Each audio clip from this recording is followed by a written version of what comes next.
நியாயப்பிரமாணத்திலிருந்து நம்மை விடுவித்த ஆண்டவராகிய இயேசு கிறிஸ்துவின் நாமத்தில் உங்கள் யாவருக்கும் என்னுடைய அன்பான வாழ்த்துக்கள். இன்றைய தியானத்தின் தலைப்பு சட்ட மார்க்கம், லீகலிசம். வாசிக்க வேண்டிய வேத பகுதி கலாத்தியர் 4ஆம் அத்தியாயம் முதல் 10 வசனங்கள்.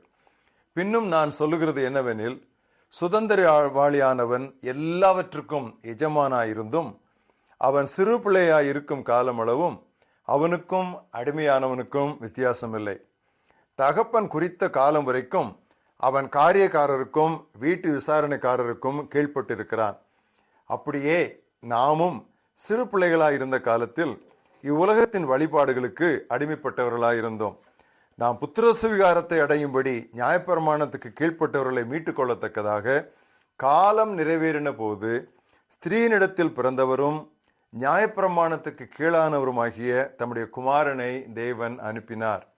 மேலும் நீங்கள் புத்திரராயிருக்கிறபடியினால் அப்பா பிதாவே என்று கூப்பிடத்தக்கதாக தேவன் தமது குமாரனுடைய ஆவியை உங்கள் இருதயங்களில் அனுப்பினார். ஆகையால் இனி நீ அடிமையாயிராமல் புத்திரனாயிருக்கிறாய். நீ புத்திரனேயானால் கிறிஸ்து மூலமாய் தேவனுடைய சுதந்திரனமாயும் இருக்கிறாய். நீங்கள் தேவனை அறியாமல் இருந்தபோது சுபாவத்தின்படி தேவர்கள் அல்லாதவர்களுக்கு அடிமைகளாயிருந்தீர்கள். இப்பொழுதோ நீங்கள் தேவனை அறிந்திருக்க அல்லது தேவனாலே அறியப்பட்டிருக்க பலனற்றதும் வெறுமையுமானதுமான அவ்வழிபாடுகளுக்கு நீங்கள் மறுபடியும் திரும்பி மறுபடியும் அவைகளுக்கு அடிமைப்படும்படி விரும்புகிறது எப்படி? நாட்களையும் மாதங்களையும் காலங்களையும் வருஷங்களையும் பார்க்கிறீர்களே, நான் உங்களுக்காக பிரயாசப்பட்டது வீணாய் போயிற்றோ என்று உங்களை குறித்து பயந்திருக்கிறேன். இன்றைய மனப்பாட வசனம் மத்தேயு 11ஆம் அத்தியாயம் 28 முதல் 30. என் நுகம் மெதுவாயும் என் சுமை எளிதாயும் இருக்கிறது. Jesus said, my yoke is easy and my burden is light. கிறிஸ்தவ உலகில் புதிதாய் பலவித உபதேசங்கள் வந்த வண்ணம் இருக்கின்றன. ஓர் உபதேசம் ஆரோக்கியமானது தானா என்று சோதித்து பார்ப்பது எப்படி? இவ்வுபதேசம் என்னை நடத்துவது விடுதலைக்குள்ளா அல்லது அடிமைத்தனத்துக்குள்ளா என்று முதலாவது கேள்வி கேட்டு பார்க்க வேண்டும். கலாத்தியர் 5:1 வாசிக்கிறபடி பவுல் அப்போஸ்தலன் எழுதுகிறார், நீங்கள் மறுபடியும் அடிமைத்தனத்திற்கு உட்படாதீர்கள், கிறிஸ்து உங்களுக்கு உண்டாக்கிய சுயாதீன நிலையிலே நிலை கொண்டிருங்கள் என்று எழுதினார். பிரமாணத்தை போதிக்கும் பிரசங்கிகள் பொதுவாக 3 காரியங்களில் தங்கள் சட்ட திட்டங்களை திணிப்பார்கள். அவற்றை நாம் இன்று சுருக்கமாய் பார்ப்போம். 1, ஆசரிப்பு, அதாவது நாட்களை ஆசரிப்பது, டேஸ். நாட்களை சிறப்பாய் ஆசரிக்க விசுவாசிகளுக்கு கட்டளை கிடையாது. தங்கள் கிறிஸ்தவ விசுவாசத்துடன் பழைய உடன்படிக்கையின் நாட்களுக்கு அடுத்த ஆச்சரிப்பு சட்டங்களை இணைத்துக் கொள்ள வஞ்சிக்கப்பட்ட கலாத்திய விசுவாசிகளை பவுல் வெகுவாய் கண்டித்தார். அவற்றை அவர் வெறுமையான வழிபாடுகள், வீணான வழிபாடுகள் என்று சொல்லுகிறார். பழைய ஏற்பாட்டில் ஓய்வு நாள் சனிக்கிழமை, இப்பொழுதோ அது ஞாயிற்றுக்கிழமை என்று சில கிறிஸ்தவர்கள் எண்ணுகிறார்கள். அப்படி அல்ல. எந்த ஒரு நாளையும் ஆசரிக்க இன்று நமக்கு சட்டம் கிடையாது. எந்த நாளையும் ஆசரிக்க நமக்கு முழு விடுதலை உண்டு. ஆசரித்தால் அது கடவுளுக்கென்று, ஆசரிக்காவிட்டாலும் அது கடவுளுக்கென்று தான். அதைத்தான் ரோமர் 14:5-6 வாசிக்கிறோம். நாட்களை விசேஷித்துக் கொள்கிறவன் கர்த்தருக்கென்று விசேஷித்துக் கொள்கிறான், நாட்களை விசேஷித்துக் கொள்ளாதவனும் கர்த்தருக்கென்று விசேஷித்துக் கொள்ளாதிருக்கிறான் என்று பார்க்கிறோம். ஆனாலும் வாரத்தின் 7 நாட்களில் ஒரு நாளை கடவுளை கனப்படுத்தும்படி அவருக்காகவே செலவிடுவது ஆரோக்கியமான ஆசீர்வாதமான பழக்கம். அரபு நாடுகளில் வார விடுமுறை வெள்ளி என்பதால் அன்றுதான் வாராந்திர கிறிஸ்தவ ஆராதனைகள் நடைபெறுகின்றன. அடுத்து இந்த சட்டத்திட்ட பிரமாண பிரசங்கிகள் வலியுறுத்துவது ஆகாரத்தை குறித்த காரியங்கள், டயட். பழைய ஏற்பாட்டில் கூறப்பட்டுள்ள உணவு கடுத்த சட்டங்கள் புதிய உடன்படிக்கையின் கீழ் வாழும் நமக்கு கட்டாயம் அல்ல. வசனம் இப்படி சொல்லுகிறது, உண்ணுகிறவன் கடவுளுக்கு நன்றி செலுத்துகிறபடியால் கடவுளுக்கென்று உண்ணுகிறான், உண்ணாதவனும் கடவுளுக்கென்று உண்ணாமல் இருந்து கடவுளுக்கு நன்றி செலுத்துகிறான். எப்படி இருக்கிறது பாருங்கள். முதலாம் உயிர்த்தெழுதலில் பங்கு பெற விரும்புவோர் இனிப்பு சாப்பிடக்கூடாது என்ற ஒரு வெளிப்பாடு கிடைத்ததாக சில ஆண்டுகளுக்கு முன் ஒரு ஊழியக்காரி சொன்னார்கள். உடனே நான் சொன்னேன், இன்னும் சில மாதங்களில் முதலாம் உயிர்த்தெழுதலில் பங்கு பெற விரும்புகிறவர்கள் காரம் சாப்பிடக்கூடாதுன்னு அந்த அம்மா சொல்வார்கள் என்று சொன்னேன். அப்படியே சொன்னார்கள். பிரியமானவர்களே, பலவித வேற்று போதனைகளினால் அலைப்புண்டு தெரியாதிருங்கள். உணவுகளினால் அல்ல, கிருபையினாலே இருதயம் திடப்படுகிறது நல்லது.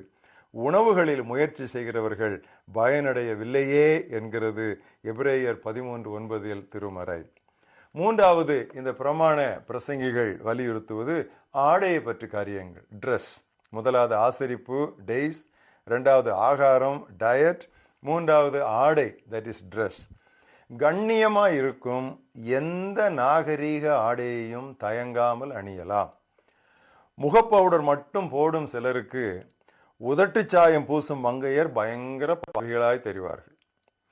பவுடர் முகத்தோற்றத்தையும் சாயம் உதட்டின் தோற்றத்தையும் நன்றாக்குகிறது, அவ்வளவுதானே வித்தியாசம். சில சபைகளில் தலைமுடிக்கு சாயம் போடுதல், நகை அணிதல், பூ வைத்தல் இவையெல்லாம் பாவம் என கருதப்படுகின்றன. ஆனால் எனக்கு ஒரு கேள்வி, பூ போட்ட சேலை அணிவதில் தவறில்லை என்கிறார்கள். இதில் என்ன வித்தியாசம்? மலர்ந்த பூ முப்பரிமாணம் உள்ளது, வரைந்த பூ இருபரிமாணம் உள்ளது. One is 3 dimensional, the other is 2 dimensional. It's only dimensional difference. தனிநபரது விருப்பங்களுக்கு விட்டுவிட வேண்டிய காரியங்களை உபதேசங்களாக மாற்றாதிருப்போம்.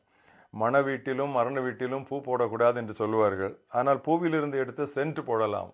இதெல்லாம் தேவையில்லாத வீணான காரியங்களை மக்கள் மேலே நாம் கட்டளைகளாக சுமத்தி வேத வாக்கியத்தை நாம் அவமாக்குகிறோம்.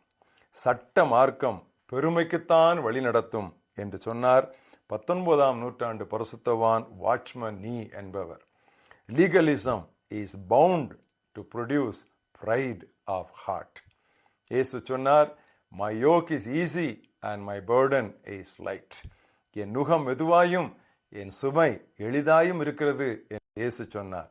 இயேசு கிறிஸ்து நமக்கு உண்டாக்கிய இந்த சுயாதீன நிலையில் இருந்து நாம் மிகவும் கவனமாக சட்டத்திட்ட பிரமாணங்களுக்குள்ளே நுழைந்து கிறிஸ்துவின் ரட்சிப்பினால் கிடைத்த ஆனந்தத்தை இழக்காதிருப்போம். ஆண்டவர் நல்லவர். மோசேயின் நியாயப்பிரமாணம் பழுவானது, அது பழுவான ஒரு நுகத்தடி.